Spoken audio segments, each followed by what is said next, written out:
It's been described as the worst treatment disaster in the history of the NHS. From the mid-1970s through to 1991, it's estimated that 3,000 people across Scotland with haemophilia and other disorders were given contaminated blood. They were being treated with a new clotting agent they thought would make them better, but instead it led to them contracting other devastating illnesses. Viruses such as HIV and hepatitis C. Now the UK government has agreed to pay £100,000 compensation to those people whose lives have been devastated after receiving contaminated blood. Many feel it's long overdue, as our health correspondent Lisa Summers reports. As a boy growing up in the 1970s, Myles Hutchison was given blood contaminated with hepatitis C. He endured more than his fair share of abuse. There was a stigma attached to it.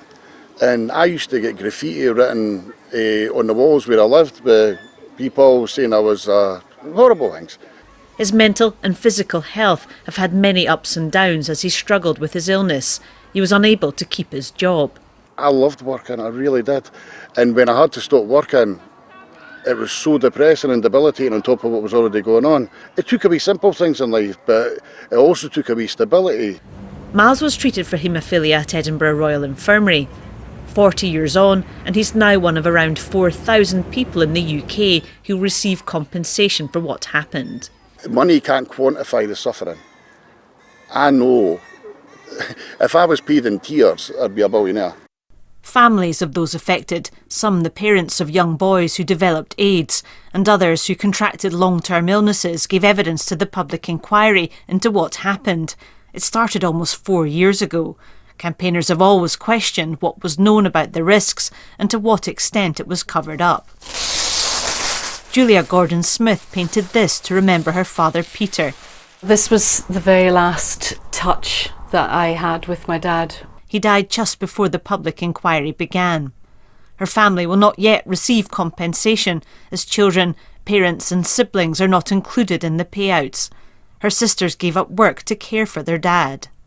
They won't get any help at all to help them with the time that they spent looking after him. But the carers were not just spouses, and that is a fact which has still got to be really looked at. Julia remembers Peter as a musician, a vivacious father whose life was destroyed by his illness. She says the most important outcome is answers. People were left in poverty and degradation because nobody would take ownership of the causes of contaminated blood. And the scandal was the fact that it was so buried and people were abandoned. Campaigners say the announcement of compensation is a first step in accepting responsibility for the biggest treatment disaster the NHS has known. Lisa Summers, BBC News. Well, let's speak now to Bill Wright. Bill is chair of Haemophilia Scotland. He's been campaigning on this for almost 25 years. Good evening, Bill. Thanks very much indeed for being with us this evening. Well, more than 2 decades of work you've put into this. You've got at least somewhere today. What's your reaction to today's news? Well, it's a truly historic day because this is the first ever occasion that any government in Britain has actually acknowledged that they will pay compensation rather than support. The significance of this is that government finally is acknowledging that there is wrongdoing and blame here on the part of the NHS and or government. And we've never ever had this before. It's the scheme that's proposed is a scheme in order to avoid thousands of people having to go through the courts and having to deal with government in that manner.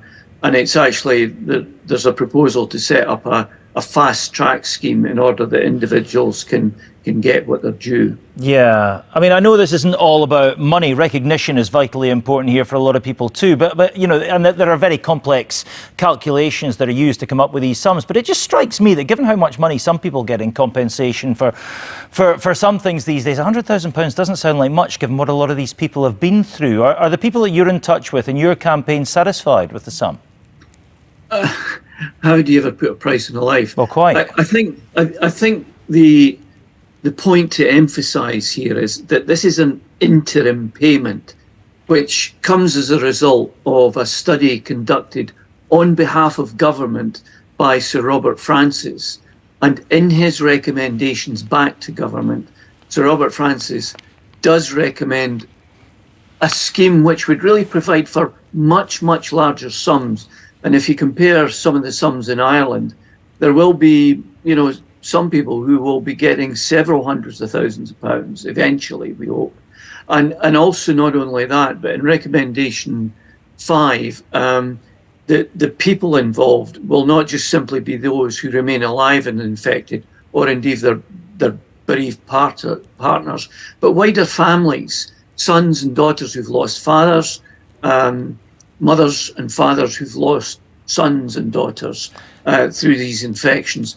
So there's still a huge amount of work to be done here in terms of A, completing the inquiry, the infected blood inquiry led by Sir Brian Langstaff, but also B, and actually the government starting to do the work in terms of putting the pieces of the jigsaw together. Sure. I read one estimate today. I mean, that study recommends compensation for all sorts of things: physical, social injury, stigma of having the conditions, the impact on the families, the cost of care.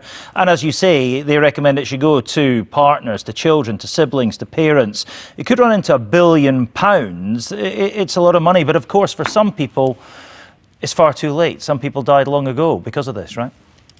Well, sadly, yes, that's the case. And one of the reasons that we need to get interim compensation payments out as quickly as we possibly can is because we understand that people are dying across Britain at the rate of one per every 4 days.